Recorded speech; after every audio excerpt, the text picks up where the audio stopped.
Bapak Ibu yang dimuliakan Allah Subhanahu wa taala. Hai Abdul Somad, pahala ceramahmu hilang karena kau sudah menyakiti perasaan ibu-ibu. Maukah ibu memaafkan silap salah saya? Mau bapak memaafkan silap salah Abdul Somad?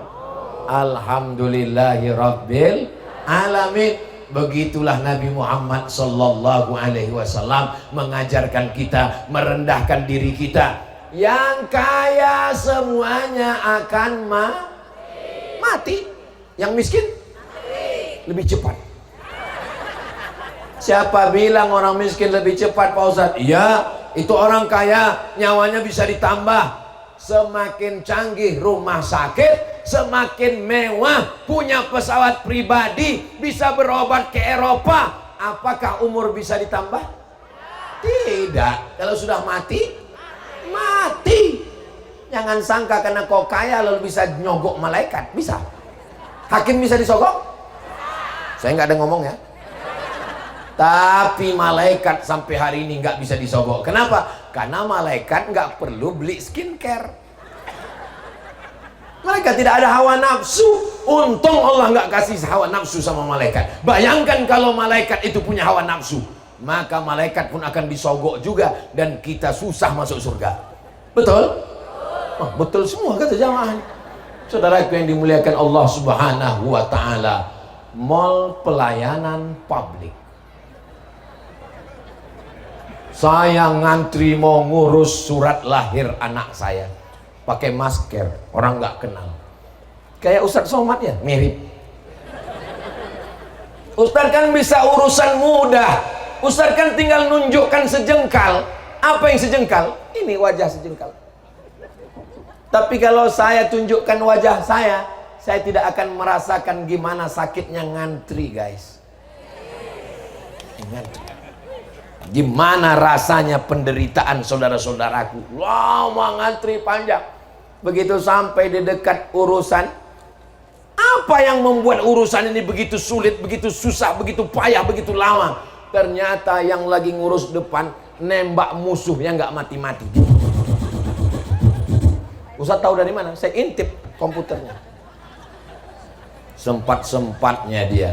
Padahal dia makan dari uang negara, dari pajak rakyat. Betul? Kenapa Ustaz nggak ngomong di situ? Kalau saya ngomong gitu kan jadi tablik akbar jadinya. Saudaraku yang dimuliakan Allah Subhanahu wa taala. Kalau bisa dipermudah, kenapa dipersulit urusan orang? Bagaimana Nabi Muhammad dulu memudahkan urusan orang? Stempel dibuat di cincin Nabi, di kelingking.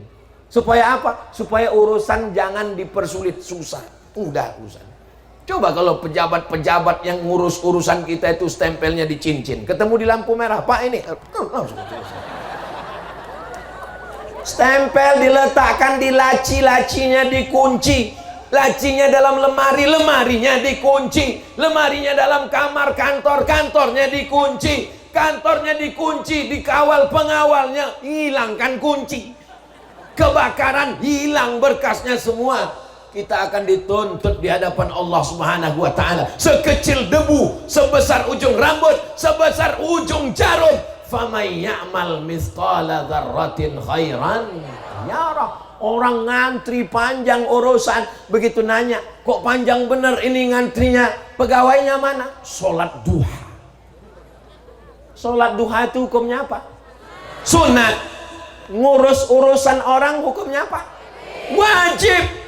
Orang bayar pajak, orang menjadi pelayan masyarakat akan dituntut di hadapan Allah Subhanahu wa taala. Ya tapi saya mau sholat duha. Sholat duha dulu di rumah. Berangkat jam 7. Maghrib jam berapa di Sumedang? Jam 6. Kalau begitu jam 6 sudah bisa sholat duha. Karena terbit matahari lewat 12 menit, jam 6.30 sudah bisa. Kalau di Pekanbaru jam 6.30 sudah bisa sholat duha. Usolli sunnatad duha raka'ataini lillahi ta'ala. Habis sholat duha, berangkat kerja di kantor, urus urusan orang banyak. Man yassara an mu'sirin, siapa yang memudahkan urusan orang, yassarallahu anhu yaumal qiyamah, dimudahkan Allah urusannya pada hari kiamat. Betul. Jangan heran kalau nanti matinya payah. Kenapa? Karena membuat urusan orang payah setengah, maka nanti matinya juga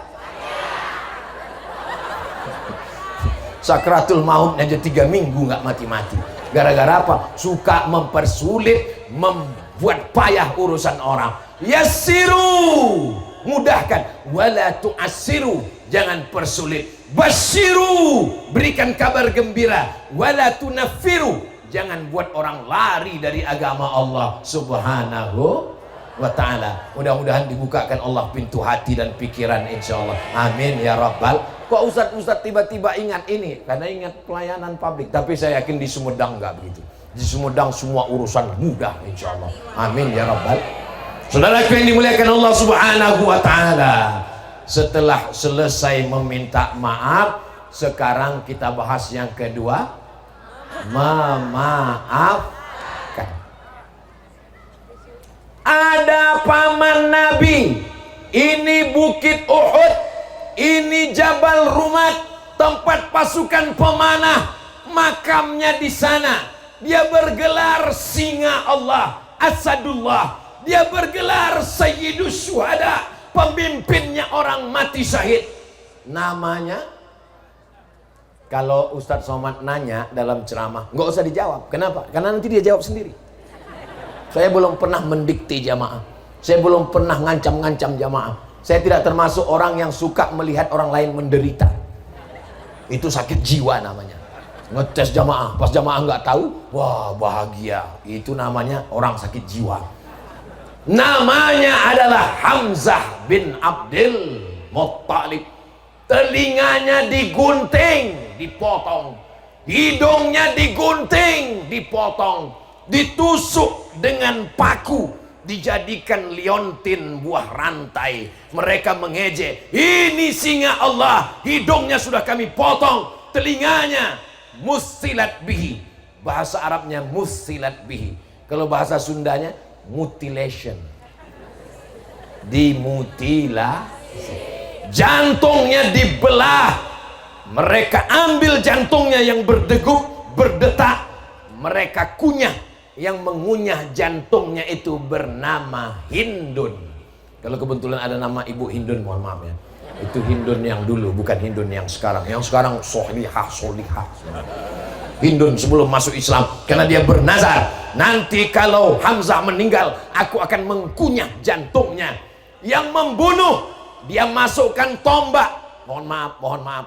Dia masukkan tombak dari bawah sampai tembus ke tengkuk, dia goncangkan. Laki-laki yang membunuh itu namanya Wahsy. Siapa namanya? Wahsy. Ada di sini Pak Wahsy? Nggak ada orang Islam memberi nama Wahsy, karena pembunuh Hamzah bin Abdul Muttalib. Itu terjadi tahun 3 Hijrah saat perang Uhud. Mudah-mudahan nanti umur panjang kita bisa ziarah ke Bukit Uhud, insyaallah. Assalamualaikum ya Sayyidas Syuhada. Begitulah memuliakan Hamzah bin Abdul Muttalib. Tahun ketiga, hari berganti, musim berubah. Tahun keempat, tahun kelima, tahun keenam, tahun ketujuh, tahun kedelapan. Tahun kedelapan, apa yang terjadi? Nabi Muhammad sallallahu alaihi wasallam datang dari kota Madinah menuju kota Makkah Al-Mukarramah. Berapa pasukan yang dia bawa? 10.000 pasukan berkuda, dengan tombak, dengan panah, dengan pedang, sudah siap menghancurkan orang Makkah. Hai orang Makkah, dulu kalian gunting telinga Hamzah, sekarang kami akan memotong telinga kalian. Sekarang kami dengan pasukan lengkap akan membelah jantung kalian. Dulu kalian menjadikan hidung Hamzah sebagai liontin buah rantai. Hari ini kami juga akan memotong hidung kalian, menyobek dada kalian, mencincang jantung kalian. Apakah itu dilakukan Nabi Muhammad SAW? Kita lanjutkan setelah yang satu ini.